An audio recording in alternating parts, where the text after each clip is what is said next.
after side in South African rallying. And the picturesque Mpumalanga town of Sabi was once again the venue for the start of an event that could have a direct bearing on the outcome of the championships this season. Going into the Sasol Rally, 7-time champion Serge Damso led...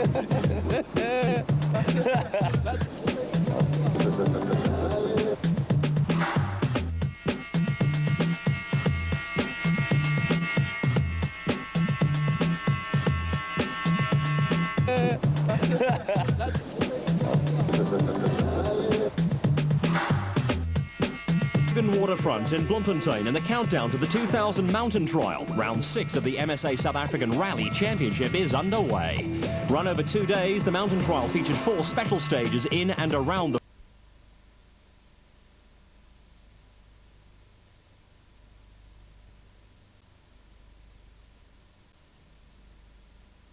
We're happy enough with their lot this season. We've had a few problems on the last 2 rallies, but otherwise we're happy. We're still leading the championship, so we're still there, so we're happy.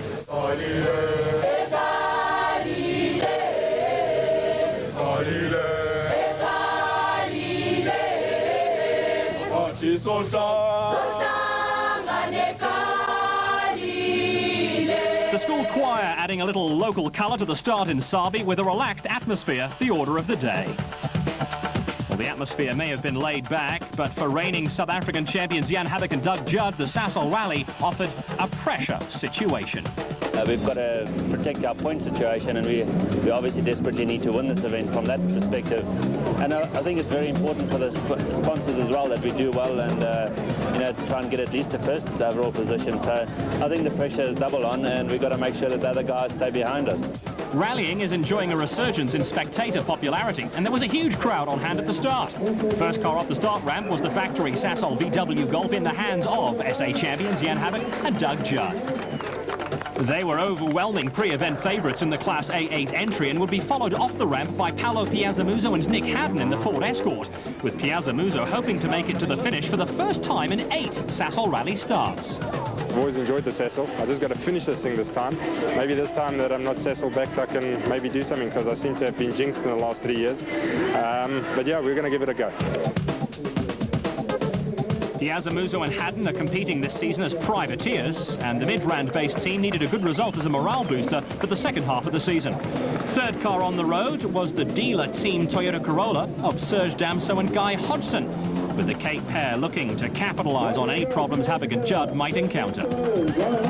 Behind them, Team Total pair Etienne Lawrence and Robert Paisley were also looking to maintain good form this season. We're going to go fall out from the start on this one, and we'll see how it goes, but I'm quite happy with A6. The cars are phenomenal. They are really phenomenal, and I think it's exceeded all expectations from everybody, these cars. So yeah, it's nice to have the same equipment, and we'll give it a good go. The KwaZulu-Natal pair of Etienne Lawrence and Robert Paisley have this season added reliability to their repertoire and have emerged as serious title contenders. Lawrence and Paisley were 4th car on the road in the Team Total Toyota Corolla, with a tough day ahead of crews in the Sabi, Graskop, Hazyview and White River areas. On the agenda were 13 special stages with a mixture of tar and gravel surfaces. South African Championship rallies provide for plenty of spectator scenery around the country, but Jan Habak and Doug Judd weren't interested in taking in the charms of Mpumalanga. The factory Sasol VW Golf pair were intent on stamping their authority on proceedings right from the word go. A solid start to the event was also on the agenda where Paolo Piazzamuso and Nick Haddon were concerned. The experienced Damso-Hodgson combination needed to keep the Class A8 car of Habak and Judd in their sights. The Class A6 Toyota Corollas are very quick in a straight line, but have a serious disadvantage when extra power is needed out of the corners. Etienne Lawrence and Robert Paisley in the Team Total entry were in the same boat as Damso and Hodgson, with a terrific battle expected to unfold behind Habak and Judd. 100 crossroads, keep straight. 150 crossroads, straight. 100 crossroads. Well, here, hard at work in a second Class A8 VW Golf for Chart van der Walt and Cindy Harding, with Toyota pair Hergen Fecken and Dave Lukowitz making a welcome return to competition and going well. Setting the early pace in Class A7 were KwaZulu-Natal crew Tony Ball and Marty Olivier in the Woolwa Park VW Golf, with Hannes Kwabler and Brian Duncan here, early Group N and Class N3 leaders in the Team Total Bridgestone Nissan Sentra. Chasing after the Sentra were Class N2 contenders Cobus Rus and Neil Faree in the SALive.com Toyota Corolla. Up at the service park, there was the normal activity from technical crew, while drivers and navigators compared times. 2 seconds, okay. There was... Serge Damso was, as his wont, in a pensive mood, while co-driver Guy Hodgson hammed up for the camera. Co-drivers Nick Haddon and Robert Paisley were deep in discussion, with Paisley and Etienne Lawrence losing time on special stage 2 when the Team Total Toyota Corolla picked up an early puncture. 100 meters in the stage, I don't know, front wheel just went flat. Stage 2? Yeah, right here, just over the bridge there where the spectators were. It just went flat. It's a bit of a rocky there, but maybe got a side cut or something, and so I had to do the whole stage with a flat wheel. There were also early problems for Ford Escort pair Paolo Piazzamuso and Nick Haddon. We got a broken drive shaft, so we have to just fix it. Also in the wars early on in the Sasol Rally were Cobus Rus and Neil Faree, with special stage 2 also providing the SALive.com crew with a setback. We had a flat early on in stage 2, and I drove it through the stage like that, but then we stopped on an uphill while the car jammed because of the tube got stuck into the caliper. Well, as we got to the end, it jammed. So we got out the stage, but then on the road section we tried to change it, but it was stuck on an uphill and we couldn't move the car. And it kept on falling off the jack, so we battled 15 minutes to try and get it sorted. Views from God's Window near Graskop, and on a clear day you can see forever. God's Window is a major Mpumalanga tourist attraction, and a long all-tar special stage gave crews a taste of some really high-speed motoring. With race cam action here from the Havoc Judd Sasol VW Golf. We just done a tar stage which didn't prove very much. The only thing that proved is that the car can rev for 8,600 for 14 kilometers. So no, that wasn't really what I would call a rally stage. But anyway, it was good for the spectators, but not my favorite. What was your average speed on that stage? Well, Douglas just worked it out. It was like 180 kilometers an hour was the average speed. And if the car could go faster, we would have gone faster. Back on the dirt, the Havoc Judd combination continued to edge away from the Class A6 Toyota Corollas, the Ford Escort, and the second Class A8 Sasol VW Golf of Chart van der Walt and Cindy Harding. 100, T left, then narrow bridge. Caution, caution. T left, then narrow bridge. Caution, caution. Okay, fine. Havoc is by nature an aggressive driver who is always on the limits, with the pair taking a few seconds here and a few seconds there off Serge Damso and Guy Hodgson. The experienced dealer Team Toyota crew were starting to take a hold on second place, and in the Class A6 car, the best they could hope to do was to keep applying as much pressure as possible on the leaders. All it needed to alter the situation was a puncture for Havoc and Judd, or a slight delay from an off-road excursion. After their stage 2 woes, Etienne Lawrence and Robert Paisley were on a mini charge in the Team Total Toyota Corolla. The pair were embroiled in a terrific struggle with the Piazzamuso Haddon Ford Escort, the Toyota of Jürgen Fecken and Dave Lukowitz, and the second Class A8 Sasol VW Golf of Chart van der Walt and Cindy Harding. After a disappointing start to the season, van der Walt and Harding were another crew who desperately needed a good result on the Sasol Rally. After sorting out their earlier sideshaft problem, Piazzamuso and Haddon were back on song. And often regarded as an underachiever in the Ford Escort, a determined Piazzamuso was on the pace and won special stage 4.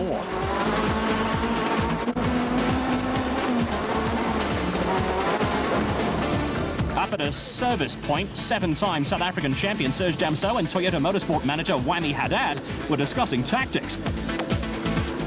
Damso is a man of few words, but was happy enough with the way matters were going at this stage of proceedings. We have actually quite a clean stage now at the moment, and slowly making a bit of time on the rest of the fuel. Yanni, we can't do anything against him, but anyway, we'll try and just keep it going. A time penalty for lateness was a further setback for Piazzamuso, but he was still positive. How difficult is it when you're carrying a 1 minute 40-second penalty? I actually think it's easier. It's easier to chase than to defend. It certainly put the pressure off us, and now we're catching. We've won one stage, lost one by 2 seconds to Yanni, so I think it's done us some good in a way. But yeah, we have to fight hard to get the time back. The huge dice for third place was also bringing out the best in Jürgen Fecken. The last 3 stages, all the stage times were within 3 seconds, so we're going well, all 3 of us. Further back in the field, veteran Tony Ball and Marty Olivier were at the head of the Class A7 in the Bulwer Park VW Golf, with the experienced crew having a good run. They were challenging for a top 10 placing, along with Team Total Bridgestone Nissan Sentra crew, Hannes Krobler and Brian Duncan, who were running at the front of the Group N category and Class N3. Local inhabitants were having a great time, and so were Dean Saunders and Graham Hooper, who were firmly entrenched in the Class N2 lead in the Team Total Toyota Corolla. The Sasol Rally was party time for some of the locals, but Class A7 frontrunners Keith Coleman and Uwe Koch were treating matters a little more seriously. There was a festive atmosphere and popular spectator points, and there was never a shortage of action. Cast in a catch-up role after their early event problems were Kuba Struss and Neil Faree, who were pushing hard in the SALive.com Toyota Corolla, with the pair having plenty of ground to make up.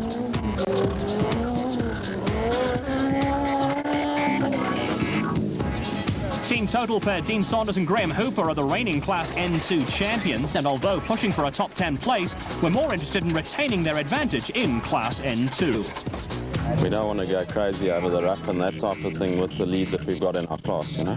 And obviously Kobus is the closest to us in the championship, so we need to keep ahead of him. He's our main person at the moment that we're looking at in the points, you know. For reigning Class N1 champions Rodney Pisaki and Carolyn Swan, the Sasol Rally got off to a slightly upside-down start, and they were also playing catch-up. In the first stage, I think it was about the 3rd corner, we rolled it, we just clipped the inside and put it over. We've lost about 2 minutes now, and it's just playing catch-up now, we've got to go for it. Into the night stages on day 1 of the Sasol Rally in Mpumalanga, and once again the town stage in the centre of Sabi drew rally enthusiasts like bees to the honeypot. South African Rallying has a policy of taking rallying to the people, and the Sabi stage, along with those in White River and Nelspruit, are major draw cards for the sport.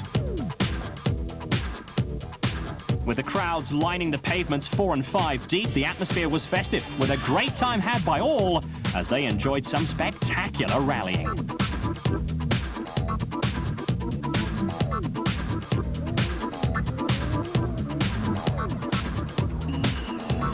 Going into the night stages, Sasol VW Golf pair Jan Habak and Doug Judd had a lead of just under a minute.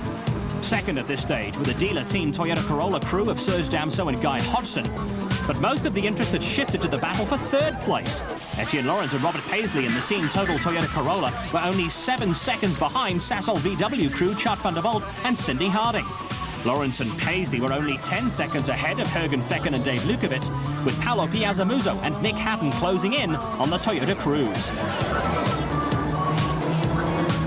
The ubiquitous Hannes Krobler and Brian Duncan had a tight hold on Class N3 in the Team Total Bridgestone Nissan Sentra. The pair also led the Group N category overall, but here they were under a little pressure from Class N2 leaders Dean Saunders and Graham Hooper, who'd lost a little time with a gentle overshoot on the Sabi town stage. A wake-up call for some spectators, and Saunders and Hooper were soon underway again. While the Team Total crew was sitting pretty at the top of Class N2, matters weren't going too well for Johnny Gamble and Errol Finnis in a Nissan Sentra, with the pair having gradually dropped down the field. Overnight results saw Habak and Judd leading from Lawrence and Paisley, and the big news, the demise of Serge Damso and Guy Hodgson, who went off the road on special stage 10 and were out of the rally. How distressed I am about the accident yesterday. You know, one always thinks, well, this is a dangerous sport, but I never really would have expected this to happen, and I really hope the guys, you know, can come out of it okay. But besides that, I'm very pleased with the way the rally has gone so far in terms of the organization. And of course, I'm very pleased that this year, I haven't counted the people, but it looks like we've got a record crowd this year. On the Day 2 menu were 11 special stages in the Nelspruit, Sabi, Hazy View and White River areas, and again, there was a mix of tar and gravel stages. We'll just adopt our normal strategy, keep the concentration levels as high as possible, and make sure that we don't make any mistakes, because now this is the difficult part, is not to make mistakes. The pressure's a little bit off because Serge made a small mistake last night, So from that point of view, it's a little bit easier, but I think the concentration issue that's on the forefront today. Day 2 got underway in Nelspruit with a super special stage in front of another huge crowd. Up against each other on a mirror image course were rally leaders Jan Havik and Doug Judd and the Piazza Muso Hatton Ford Escort. Right, okay, keep right and left right, very tight. Right, left, right. A slight hiccup for Piazza Muso and Hatton here, the Ford Escort momentarily taking on the role of a bulldozer. And the boot lid came loose on the Havik Judd VW Golf, but they cruised to a comfortable win over the Ford Escort, with Piazza Muso and Hatton gearing up for a fight with Chad van der Walt and Cindy Harding. Last night we made a plan, we've made another bracket and which will keep the belt more secure. And I think we'll pick up with the refs a bit today. We were about 600 refs down yesterday just to make sure that the belt will stay on, but it looks fine. So we need, if you look at the situation with the positions from 3rd to 5th, I mean, there's only a few seconds in it, so we'll have to chase hard today. The Van der Walt-Harding combination has struggled this season with the recurring problem that sees the fan belt on the Sasol VW Golf come adrift of its mountings. With the problem hopefully sorted out, Van der Walt and Harding were paired on the Super Special with Etienne Lawrence and Robert Paisley in the Team Total Toyota Corolla. A little turning circle problem cost Van der Walt and Harding time on the Super Special, and it was Lawrence and Paisley who were making up time on the Sasol VW crew. Lawrence and Paisley were 4 seconds quicker through the special stage than Van der Walt and Harding, who posted the same time as Paolo Piazza Muso and Nick Haddon. Waiting to get his day started was overnight Group N leader Hannes Grobbelen.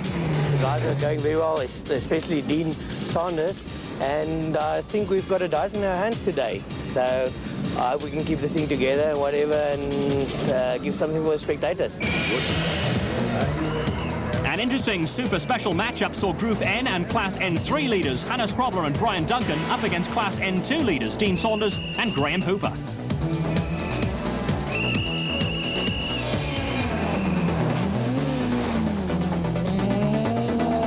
Hannes Grobbelen is one of the great all-rounders in South African motorsport and has won national titles in rallying, off-road racing and on the track. You don't buy that sort of experience over the counter, and the Grobbelen-Duncan combination eased the pressure a little by winning the super special battle between the two crews. Back on dirt and back with the rally leaders. Jan Havik and Doug Judd were in control of proceedings after the demise of Serge Damso and Guy Hodgson, but lapses in concentration like this were to be avoided. Keep right. Havik and Judd needed only to stay on the road to make sure of winning the Sasol Rally.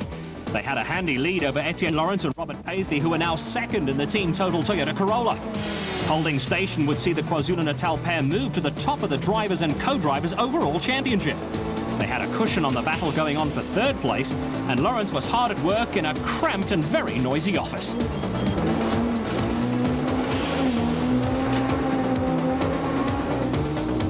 Behind the two frontrunners, a big battle was going on between 3 crews. Talented Hergen Fecken and Dave Lukowitz missed the Total Rally of South Africa because of financial restraints, but were in the thick of the fight for 3rd place.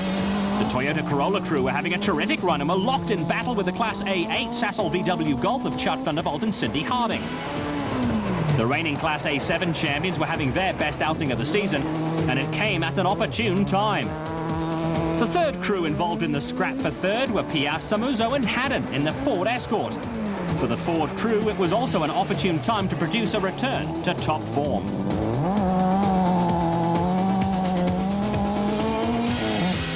Also having their best outing of the season were Team Total crew Jean-Pierre Damso and Johan Klaassen, but they were destined to pick up their 4th non-finish of the year. There was also disappointment for Hergen Fecken and Dave Lukowitz. They lost a wheel, and that effectively put them out of the running and reduced the battle for 3rd to a straight one between Van der Walt and Harding and Piazza Muso and Hatton. Yeah, he went off on a hairpin, and we just changed the load control on and the caster rod.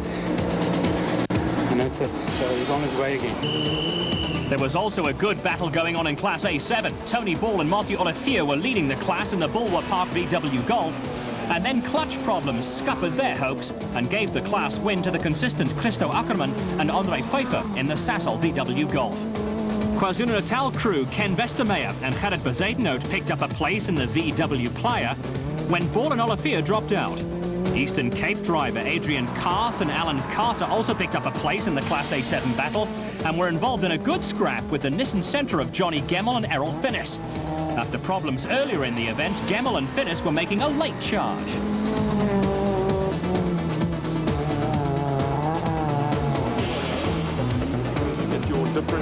The third place Ford versus Volkswagen battle was still raging, but there were problems for Paolo Piazzamuso and Nick Haddon.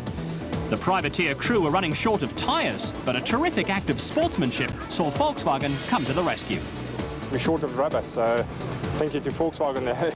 We went into the lion's den and they helped us out with 2 tyres, so I think that might make the difference for this last leg.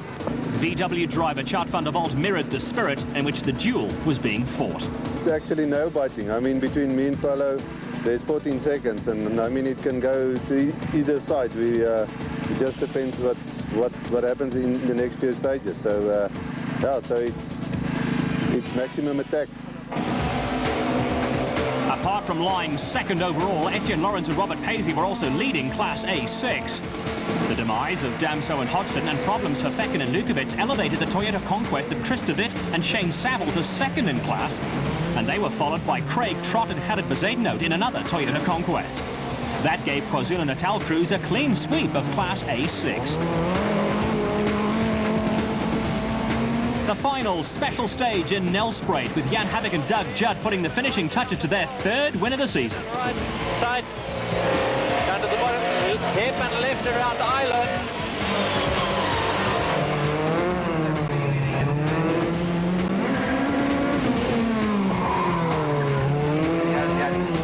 Etienne Lawrence and Robert Paisley also wrapped up second place in the Class A6 win, but there was more drama in the battle for third. Paolo Piazzamuso and Nick Haddon went into the final stage, leading Chart van der Walt and Sidney Harding by just 4 seconds. The Ford Escort crew made a bit of a hash of matters and dropped the 4 seconds they had in hand.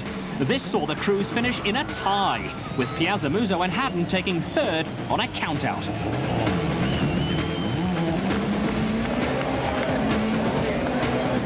There was no doubt when it came to the winners of the Sasol Rally, with Jan Havik and Doug Judd getting their act back together after a non-finish in the Total Tour of South Africa. There was also a little poetic justice in the Sasol VW crew, giving their sponsors a win on their own event. To the victors go the spoils, and over the last couple of seasons, Havik and Judd have developed a taste for the champagne. The win also put Havik and Judd into second place in the overall championship behind Etienne Lawrence and Robert Paisley. To consolidate the rest of the championship, I think it was absolutely critical for us to get maximum points, and I think we're very happy with the result, and the team worked well, the car went well, the organisation was very good on the event, a tremendous amount of spectators, and I think generally we're very satisfied with the happenings this weekend. Happy birthday, dear Brian. Happy birthday to Birthday boy Brian Duncan and Hannes Grobbler won the Group N category and Class N3. I think it was a great event. It's always a nice event. It's always nice to come here in the Nelspruit Sabi area. I think it's one of the best organised rallies around in the country, and we've enjoyed it again, and I think it was good for us if you look at our 5th place overall and our Group N win. A third overall win for Jan Havik and Doug Judd, and a tremendous result for new championship leaders Lawrence and Paisley. 5th overall was also a terrific performance from Grobbler and Duncan.